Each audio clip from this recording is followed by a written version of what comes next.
خدایا چه لحظه هایی که در زندگیم تو را گم کردم، اما تو همیشه کنارم بودی.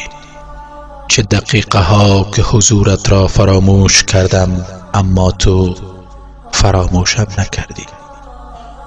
چه ساعت هایی که غرق در شادی و غرور، تو را که پشت همه موفقیت هایم پنهان شده بودی از یاد بردم، اما تو همیشه به یادم بودی.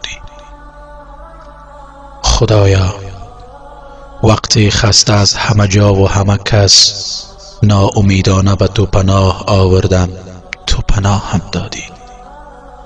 وقتی از آدمهای دور و برم دلم گرفت، دنیا غمهایش را برایم ارزان کرد، تو به قلبم آرامش دادی.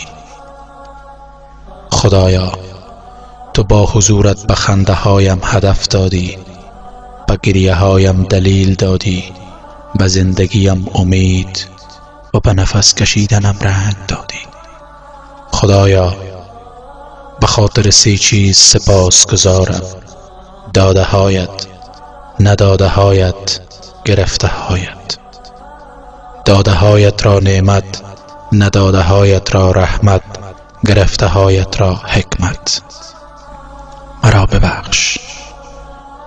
مرا ببخش اگر برخلاف خواست تو می روم. مرا ببخش اگر علاقم به گناهی است که تو را می آزارد. مرا ببخش اگر گناهانم را دوست می دارم، اگر در عبادتم کوتاهی کردم، اگر آنگونه که باید تو را در نیافتم، اگر آغوشی که برایم گشودی بی توجه از کنار آن گذشتم. مرا ببخش که فقط تو بخشنده ای. مرا ببخش اگر فراموش کردم نام تو را.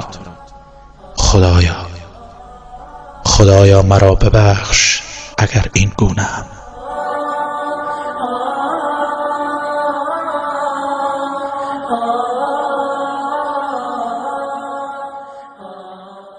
خدایا وقتی خسته از همه جا و همه کس ناامیدانه به تو پناه آوردم، تو پناه هم دادی. وقتی از آدمهای دور و برم دلم گرفت، دنیا غمهایش را برایم ارزان کرد، تو به قلبم آرامش دادی.